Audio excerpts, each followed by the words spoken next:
Segunda verdade, devemos concluir do que Jesus Cristo é para nós, que não somos nossos, segundo diz o apóstolo, mas dele, como membros e escravos seus, que tão caro custamos, comprados pelo preço infinito de seu sangue.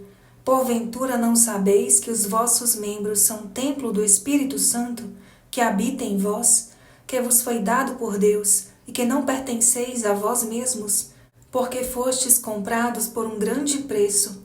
Glorificai, pois, e trazei a Deus no vosso corpo.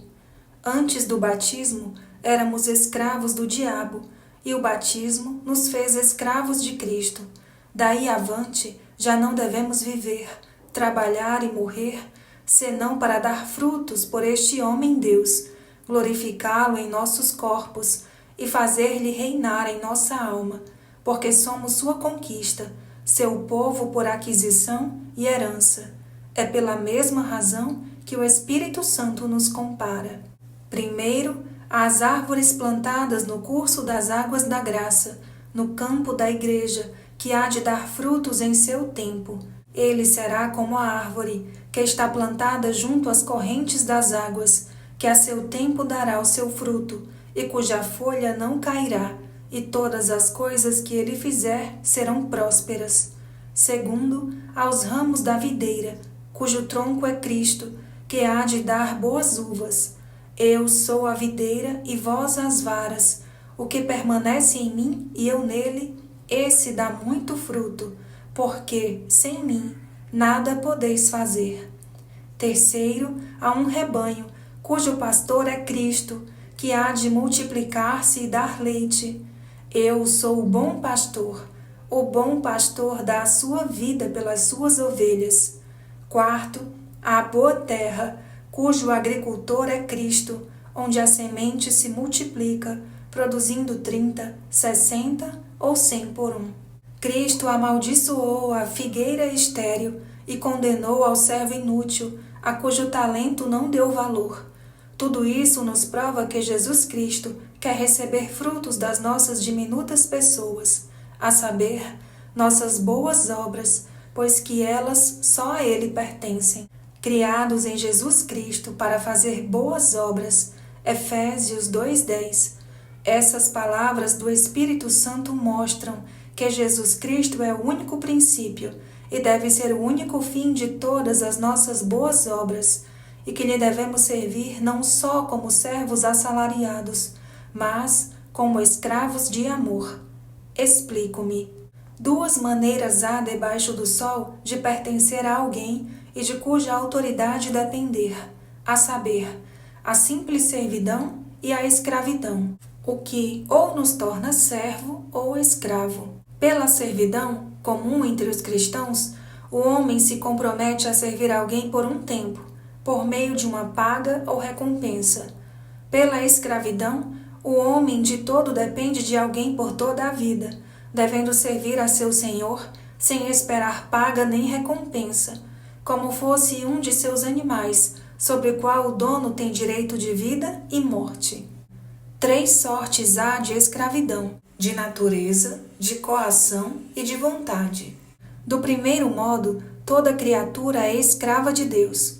Do Senhor é a terra e tudo o que ela encerra. Salmo 24, versículo 1. Do segundo, os demônios e condenados.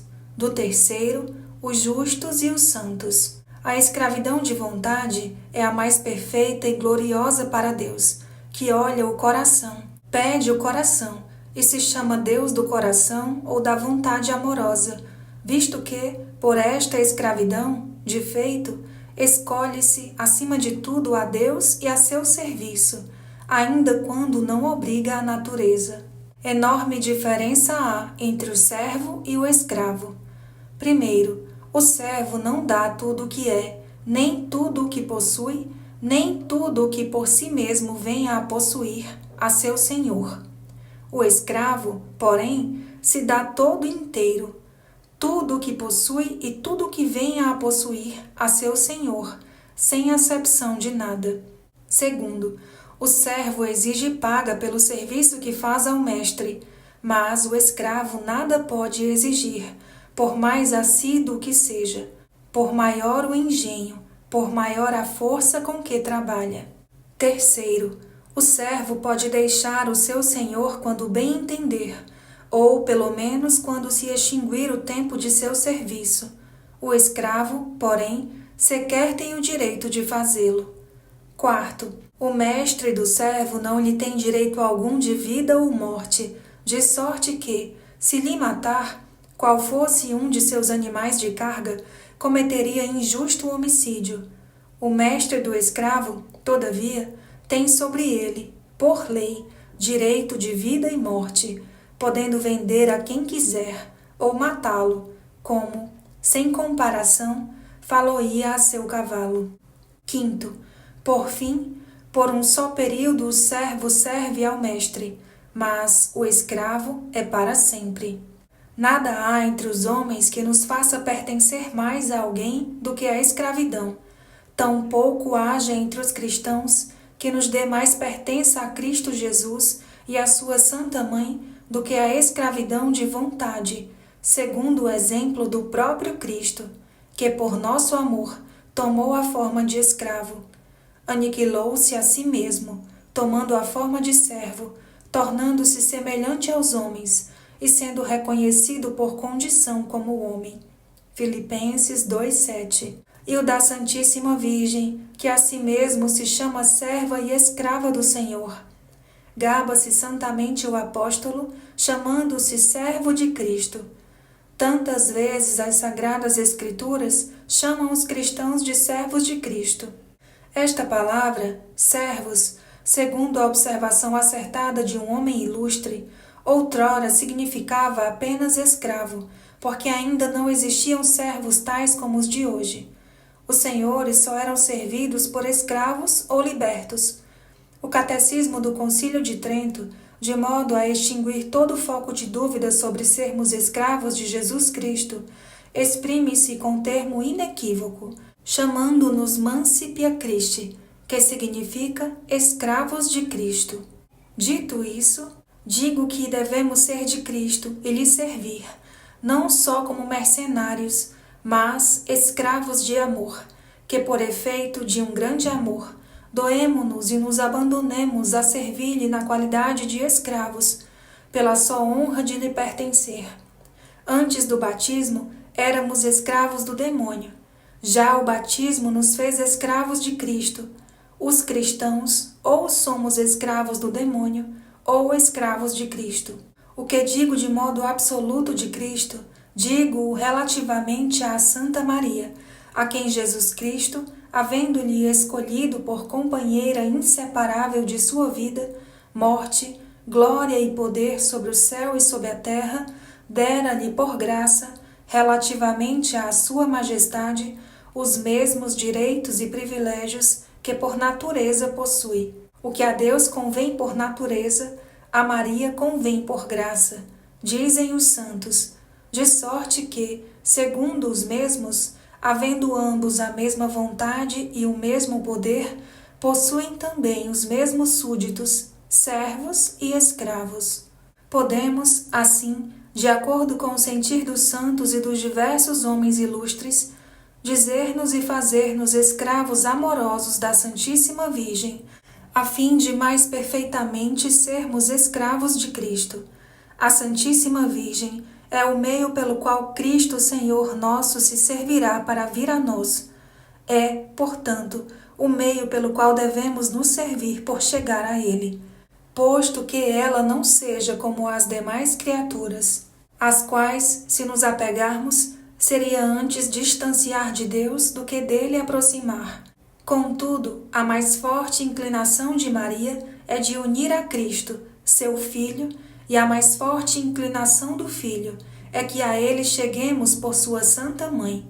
E tudo isso o honra e agrada, tanto como agradaria a um rei se alguém, para mais perfeitamente ser-lhe súdito e escravo, far-se-ia também escravo da rainha.